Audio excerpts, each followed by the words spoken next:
दोस्तों, ओपेनहाइमर ने atom bomb को फिजिकल शेप देने से ज्यादा बड़ा काम किया था। उन्होंने इसे बनाने की थियरी पर काम किया था। उन्होंने ही एक ऐसी आउटलाइन तैयार करके दी थी जिसकी बदौलत एटम बॉम्ब बन सका। अगर रिसर्च के क्रिटिकल फाइंडिंग्स की मदद से ओपेनहाइमर एटम बॉम्ब की थियरी नहीं बना पाते तो ये एटम बॉम्ब नहीं बन पाता। जब ये बम बनाने का काम चल रहा था तब सेकेंड वर्ल्ड वॉर ने पूरी दुनिया को अंदर से तोड़ के रख दिया था। इस वर्ल्ड वॉर में 75 मिलियन लोग मारे गए थे। पूरी दुनिया उस वक्त में लोग अच्छा जीवन जीने को तरस रहे थे। इसी वक्त अमेरिका और सोवियत यूनियन में किस तरह की तनातनी हो रखी थी, ये बात किसी से छुपी नहीं थी। दोनों एक दूसरे से आगे निकलने में किसी भी हद तक जाने को तैयार थे।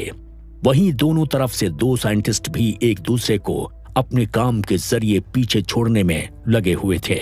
उनके बीच इतना कड़ा मुकाबला चल रहा था कि उसका बहुत ही बड़ा खमियाजा जापान को भुगतना पड़ा। दोस्तों, आप सोच में पड़ गए होंगे कि आखिर वो दो साइंटिस्ट कौन हैं जिसकी वजह से उस वक्त जापान को बहुत कुछ सहना पड़ा और पल भर में जापान तबाह और बर्बाद हो गया। ये दो साइंटिस्ट्स उस दौर के सबसे काबिल लोगों में शुमार थे। एक का नाम था रॉबर्ट ओपेनहाइमर तो दूसरे का नाम था वर्नर हाइजेनबर्ग। दोनों साइंटिस्ट्स को फिजिक्स की दुनिया नई फाइंडिंग्स बताने के लिए जाना जाता है। दोनों ही साइंटिस्ट की फील्ड एक ही थी और मिशन भी एक ही था, लिहाजा दोनों के बीच आगे निकलने की होड़ साफ देखी जा सकती थी। रॉबर्ट ओपेनहाइमर अमेरिका के लिए पहला न्यूक्लियर बॉम्ब डेवलप करने के लिए लगे हुए थे, जबकि हाइजेनबर्ग हिटलर के टॉप फिजिसिस्ट थे। वो जर्मनी के लिए न्यूक्लियर बॉम्ब विकसित करने पर काम कर रहे थे। ऐसे में पर्दे के पीछे दोनों के बीच चल रही लड़ाई उस दौर के लोगों से छुपी हुई नहीं थी। भले ही ये लड़ाई जंग के मैदान में नहीं हो रही थी, लेकिन रिसर्च लैब में दोनों अपनी अपनी लड़ाई जरूर लड़ रहे थे। दोस्तों, आपको याद दिलाता चलूं कि हाइजेनबर्ग को नोबेल प्राइज भी मिला था। उन्हें ये प्राइज क्वांटम मैकेनिक्स को क्रिएट करने के लिए मिला था। अनसर्टेनिटी प्रिंसिपल के जरिए हाइजेनबर्ग ने दुनिया को ये बताया कि किसी पार्टिकल की स्पीड और प्लेस को एक साथ नहीं जाना जा सकता है, यह संभव है। अनसर्टेनिटी प्रिंसिपल बताने वाले हाइजेनबर्ग की जिंदगी भी बेहद उतार चढ़ाव के दौर से गुजरी थी, मगर उन्होंने अपना ध्यान अपनी पढ़ाई से हटने नहीं दिया।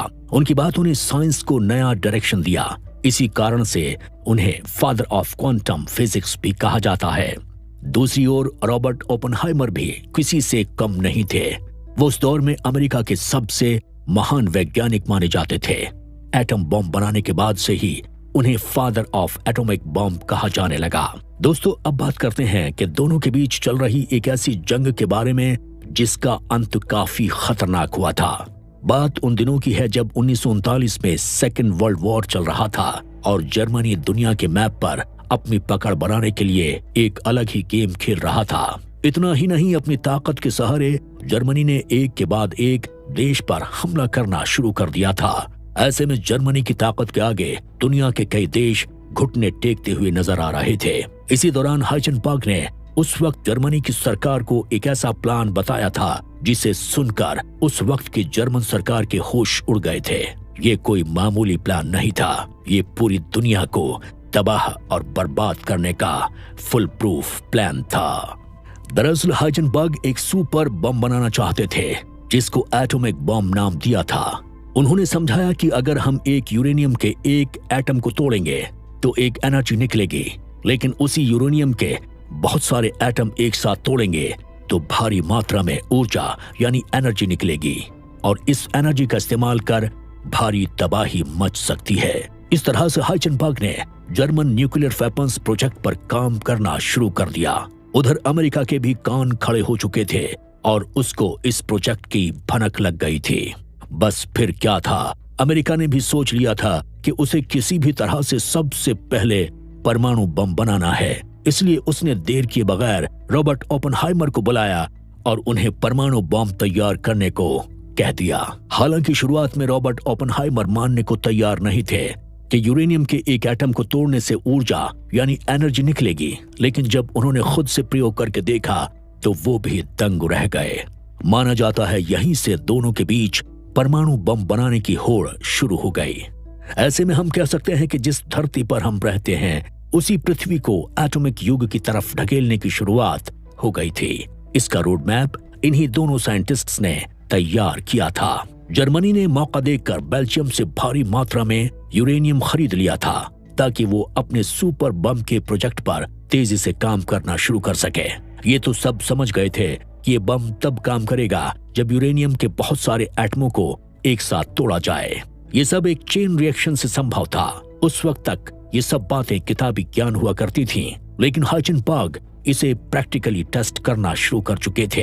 अपनी कोशिशों के दम पर 1941 में ही उन्होंने एक छोटा न्यूक्लियर रिएक्टर बना डाला, जिसे न्यूक्लियर पाइल के नाम से भी जाना जाता है।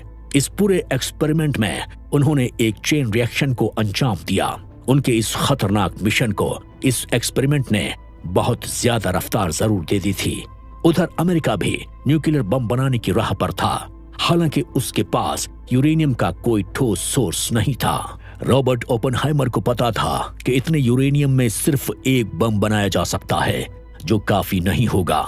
ऐसे में उन्होंने दूसरा रास्ता तलाशना शुरू कर दिया और उसमें कामयाब भी हो गए थे। लेकिन इसी बीच जर्मनी के लैब में जोरदार धमाका हो गया। इस धमाके में बड़ी मुश्किल से हाइजेनबर्ग और उसकी टीम की जान बच पाई। बहुत ही जल्दी ये खबर अमेरिका में आग की तरह फैल गई। इसका नतीजा ये हुआ कि रॉबर्ट ओपेनहाइमर की टीम भी पूरी तरह से डर गई। लेकिन इस डर के बावजूद उन सब ने न्यूक्लियर बम बनाने का इरादा नहीं छोड़ा। वहीं दूसरी ओर जर्मनी की लैब में हुए उस धमाके ने उसके न्यूक्लियर बम बनाने के सपने को भी वहीं पर दफन कर दिया था। ऐसे में अमेरिका ने इसका पूरा फायदा उठाया और उसने बम बनाने में कामयाबी हासिल कर ली। जर्मनी के तानाशाह हिटलर का अपने वैज्ञानिकों पर से भरोसा उठ गया और उसने हाइजेनबर्ग को किसी भी तरह की मदद देने से इनकार कर दिया। लेकिन इसके बावजूद हाइजेनबर्ग ने अपनी तरफ से कोशिश जारी रखी। उनकी कोशिश रंग दिखाती उससे पहले ही हाइजेनबर्ग और उनकी टीम को 3 मई 1945 को अमेरिका ने बंदी बना लिया और इस तरह से जर्मनी का न्यूक्लियर बम बनाने का सपना पूरा होते होते रह गया। उधर अमेरिका एटॉमिक बम बना चुका था और बम बनाने के 3 हफ्ते के बाद ही उसने जापान पर बम गिराकर पूरी दुनिया में दहशत फैला दी थी। इस तरह से देखा जाए तो 2 महान वैज्ञानिकों के बीच एटॉमिक बम बनाने की होड़ ने जापान को कभी न भूल पाने वाला घाव दे दिया। हालांकि आज इस बात से इनकार नहीं किया जा सकता कि अगर हिटलर के नेतृत्व में जर्मनी परमाणु बम बनाने में कामयाब हो जाता तो सेकेंड वर्ल्ड वॉर की कहानी कुछ और ही होती। जरा सोचिए कि अगर जर्मनी के पास अगर न्यूक्लियर बम होता तो क्या होता। दोस्तों, तानाशाह हिटलर दुनिया जीतने के लिए किसी भी हद तक जा सकता था। जर्मनी के एक टीवी चैनल ने दावा किया है कि कुख्यात नाजी सरकार का मुखिया एडोल्फ हिटलर परमाणु बम बनाने के बहुत करीब पहुंच गया था, पर अप्रैल 1945 में उसे मिली हार ने पूरी दुनिया को बचा लिया। क्या हिटलर सच में अपनी सनक के लिए पूरी दुनिया को तबाह करने वाला था? अगर वो एटम बम पाना चाहता था तो फिर उसने हाइजेनबर्ग का साथ क्यों छोड़ दिया? कैसा था हाइजेनबर्ग और हिटलर का रिश्ता? इन सवालों के साथ साथ अगले एपिसोड में आप जानेंगे कि इस बात में कितनी सच्चाई है कि मार्च 1945 में हिटलर ने 2 न्यूक्लियर बॉम्ब की टेस्टिंग भी की थी।